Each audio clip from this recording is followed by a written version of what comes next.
friends within corporations. Okay, time's up, Eyes. Carl, 2 minutes to cross-examine her. Good evening, Ms. Speaker. Good evening. It is your position, right, that Purisima has no connection with this contract, right? When it was contracted, yes. Yes, but there was based on news reports that he was able to approve such contract, right? There was a need for his The signature. contract for was approval, approved right? in 2011. He signed You a mentioned- MOA in 2013. Yes, thank you, Ms. Speaker. You mentioned earlier that one of the requisites of the preventive suspension is the evidence of guilt must be strong, correct? Exactly.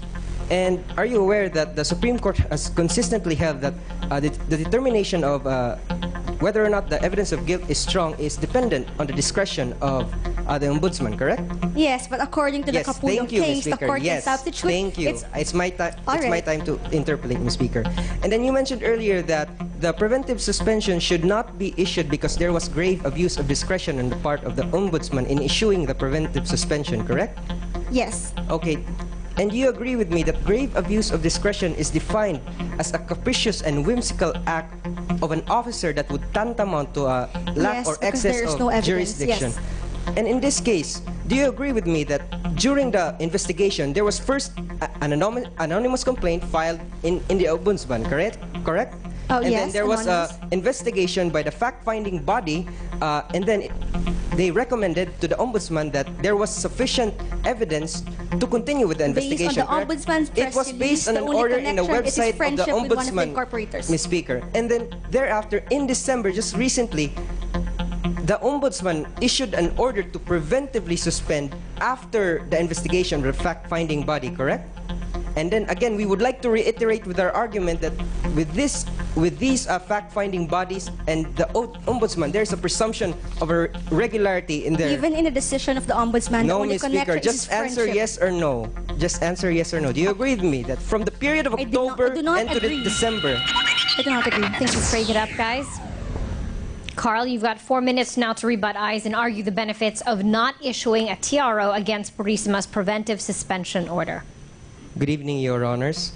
The affirmative side contends that there was grave abuse of discretion on the part of the Ombudsman in the issuance of the preventive suspension. We completely disagree with you, Your Honors, because grave abuse of discretion, again, we would like to reiterate, as a capricious and whimsical exercise on the part of the Ombudsman. In this case, Your Honors, it was provided and it was in accordance with the law. And that's why, Your Honors, the negative side submits that it is not beneficial for the Court of Appeals to issue a TRO on the suspension order on Chief Purisima because, first, it renders nugatory the purpose of the preventive suspension, and second, Your Honors, to assure the people that we are a government of laws and not of men.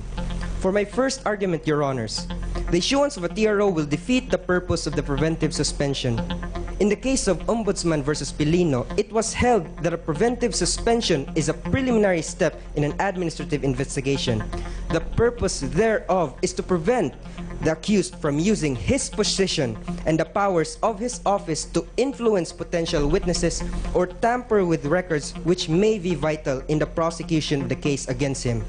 It was ruled in Castillo Co. versus Honorable Barbers that it is not a requirement that there must be proof suggesting that the person charged will influence witnesses or tamper with public records.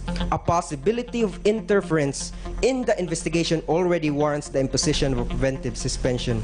In this case, Your Honors, Chief Purisima is the head of the PNP. He wields great power and influence over 150,000 PNP personnel.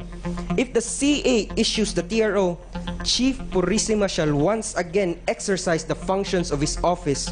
This will enable him to control documents and influence possible witnesses within the PNP.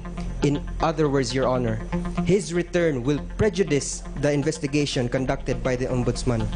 Thus, preventive suspension is considered by law and jurisprudence as an important tool to carry out the Ombudsman's constitutional duty to ensure public officers will uphold their duties under the law.